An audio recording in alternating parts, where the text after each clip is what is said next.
Mae'ch budd-daliadau yn newid.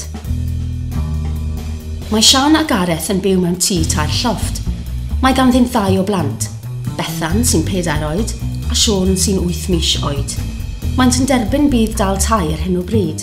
Mae newidiadau i fudd-dal tai o Ebrill 2013 yn gweld os ydych yn rhentu tŷ mwy nag ydych ei angen, y caiff y swm o fudd-dal tai a gewch ei ostwng. A fydd y newidiadau yn effeithio ar Sian a Gareth? Bydd. Dan y rheolau newydd, bydd ganddynt 1 lofft sbâr, oherwydd y disgwylir i Bethan a Siôn rhannu llofft nes bydd Beth yn 10 oed. O fis Ebrill nesaf, ceiff ei budd-dal tai ei ostwng gan £4 ar 10 ar wythnos, sy'n golygu y bydd yn rhaid iddyn ganfod arian ychwanegol bob wythnos i dalu ei rent. Mae rhai pobl yn galw hyn yn dreth llofftydd, neu dreth ystafelloedd gwely. Amcan gyfrifir y bydd y dreth llofftydd yn taro ar 10,000 o bobl yng Nghymru. Faint o lofftydd allaf fi ei cael? Dan y rheolau newydd, caniateir 1 llofft i chi ar gyfer y dilynol. Pob cwpl mewn oed.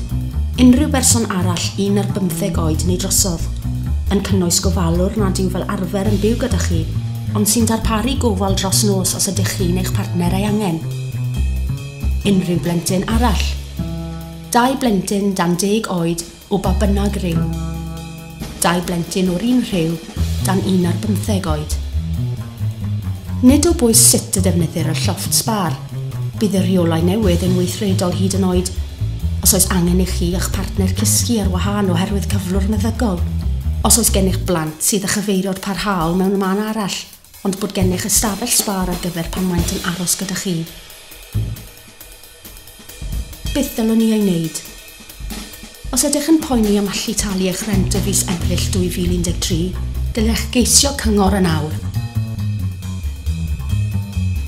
Os caiff eich budd-dal tai ei dorri a'ch bod yn gorfod talu'r gwahaniaeth bob wythnos, bydd yn rhaid i chi dalu hyn yn uniongyrchol i'ch landlord.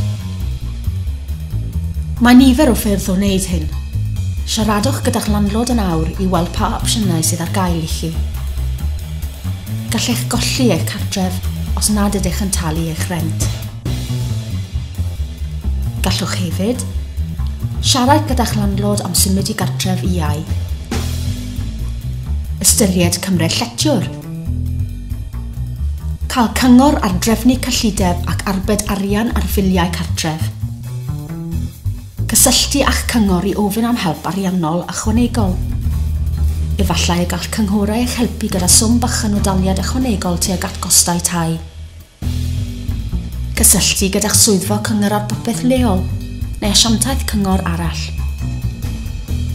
Gwneud yn siŵr eich bod yn hawlio'r holl fudd-daliadau am ei gennych hawl iddynt.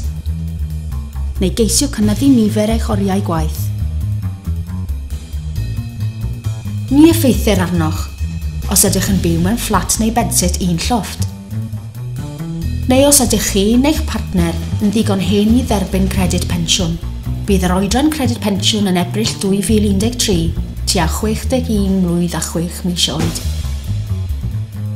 I gael mwy o wybodaeth ar sefydliadau all rhoi cefnogaeth, logiwch i www.yourbenefitsarechanging.co.uk.